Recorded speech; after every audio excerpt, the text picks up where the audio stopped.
51 বছর পর কোনো একটা ট্রফি জিতলো ইতালিয়ান ক্লাব বোলোনিয়া। তারা কোপা ইতালিয়ার ফাইনালে হারিয়ে দিয়েছে এসি মিলানকে 1-0 গোলে, এবং এর ফলে যা হলো এসি মিলান তার নেক্সট সিজনের ইউরোপিয়ান কম্পিটিশনে খেলতে পারবে কিনা তা নিয়ে আসলে শঙ্কা তৈরি হয়ে গেছে, কারণ এসি মিলানের অবস্থা শোচনীয়। এই সিজনে কেবলমাত্র তারা একটা সুপার কোপা জিতলো, তবে ভিনচেনজোর কাছে তারা হারিয়ে ফেললো কোপা ইতালিয়ার শিরোপাটাও।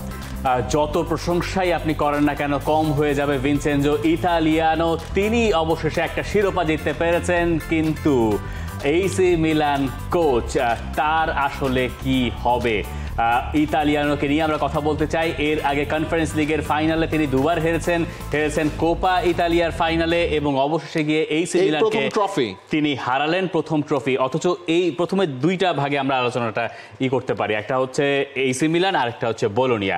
আমরা বোলোনিয়াতে আসি। এই ম্যাচের হেডলাইনটা ছিল অনেকটা এরকম: 1974 সালের পরে কোনো শিরোপা জিততে পারে নাই বোলোনিয়া ইতালিয়ান ফুটবলে, আর 2003-এর পরে এই কোপা ইতালিয়া শিরোপা জেতা হয় নাই এসি মিলানের। সেই এসি মিলান যখন ম্যাচটা স্টার্ট করলো, তারপরে সেকেন্ড হাফে আমরা গোলটা দেখলাম এনদোয়ের কাছ থেকে। এই গোলের পরে আমি দেখতেছি যে এসি মিলানই বরং বল পাচ্ছে না যতখানি বল বোলোনিয়া পাচ্ছে। ম্যাচের শেষ দিকে খুবই স্নায়ুর সময় গেছে স্পেশালি বোলোনিয়ার জন্য। এই জায়গায় যখন আমরা দেখলাম দাভিদে কালাব্রিয়াকে মাঠে নামিয়ে দেওয়া হলো, যে কালাব্রিয়া এসি মিলানের হয়ে শিরোপা তুলে ধরেছিলেন এই যে সুপার কোপা ইতালিয়াতে, তাকে এরপরে কোচের সঙ্গে ঝামেলার কারণে ক্লাব ছাড়তে হলো। 20 বছর ধরে তিনি ওই ক্লাবে ছিলেন এসি মিলানে, কিন্তু কোচের একটা সিদ্ধান্ত তার পছন্দ হয়নি, যেটা নিয়ে তিনি প্রতিবাদ করেছেন, যেটা নিয়ে ঝামেলা। সেই ঝামেলার তোড়ে কোচ থেকে গেছেন, প্লেয়ারকে ক্লাব ছাড়তে হয়েছে। সেই প্লেয়ার মাঠে নামলেন সেকেন্ড হাফে সাবস্টিটিউট হয়ে, এসি মিলানকে হারালেন, বোলোনিয়াকে 74 বছর পরে শিরোপা জেতাতে সাহায্য করলেন। এই বোলোনিয়াকে লোকে ধরেছিল, আমরা ধরেছিলাম যে এরা বোধহয় পারবে না, কারণ লাস্ট সিজনে তাদের যখন কোচ পরিবর্তন হলো, থিয়াগো মোত্তা তিনি গেলেন ইউভেন্টাসে, জার্কজি গেলেন ম্যানচেস্টার ইউনাইটেডে, তাদের one of the top scorers. Ricardo Calafiori তিনি গেলেন আর্সেনালে। এরপরে এই দলটা প্রথম কয়েকটা সেরিয়া ম্যাচে একদমই লাগাম ধরতে পারতেছিল না। সেই বোলোনিয়া এখন চ্যাম্পিয়ন্স লিগের স্পটের জন্যও লড়ছে। এই মিড উইকে বলছি, এই উইকের শুরুতে যখন এই দুই দল মুখোমুখি হলো, তখন বোলোনিয়া যে 11 ছিল সেখানে এক গাদা ফুটবলারকে বিশ্রাম দেওয়া হয়েছিল। ইনফ্যাক্ট এনদোয়েও সম্ভবত এই ম্যাচে খেলেন নাই। এরপরে এই কোচকে নিয়ে অনেক সমালোচনা ছিল, ভিনচেনজো ইতালিয়ানোকে নিয়ে, যে কেন তিনি এত প্লেয়ার বিশ্রাম দিতে গেলেন।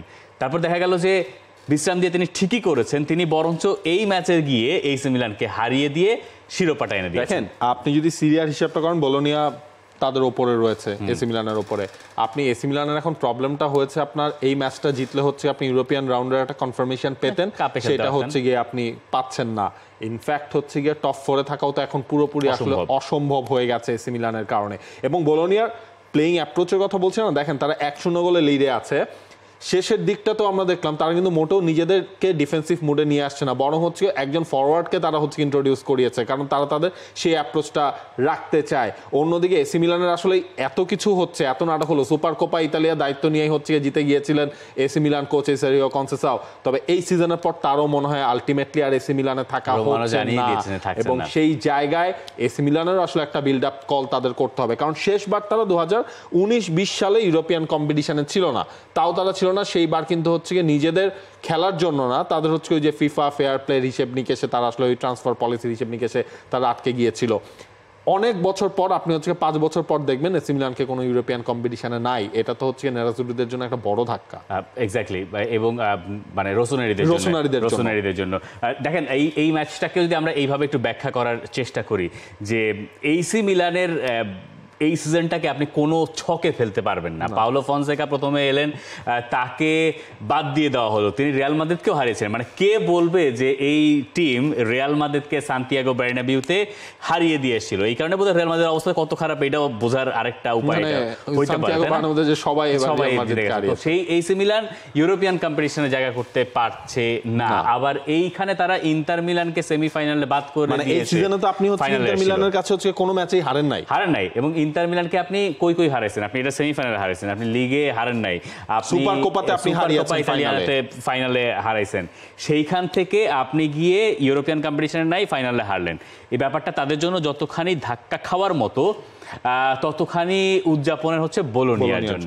আপনি বোলোনিয়ার কথা চিন্তা করেন, এক সিজন আগে তারা চ্যাম্পিয়ন্স লিগে যখন কোয়ালিফাই করলো 60 বছর পরে, ওটা আরো আগে, মানে এটা তো 51 বছরের শিরোপার খরা তারা ঘোচালো, ওই সময় 60 বছর পরে তারা ইউরোপিয়ান কম্পিটিশনে প্রথম কোয়ালিফাই করলো।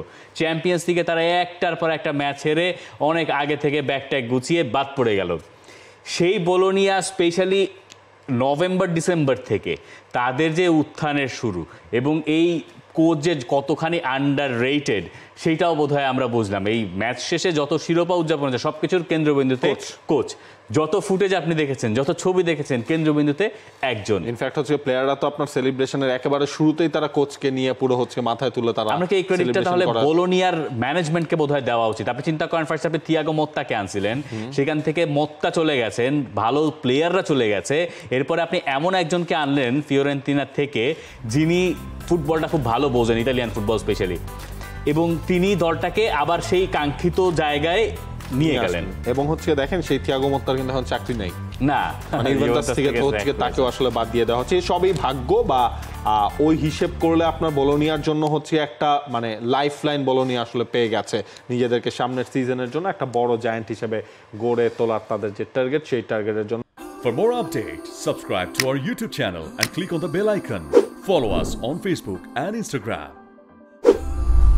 Download T-Sports app to enjoy exciting games and highlights. Visit tsports.com.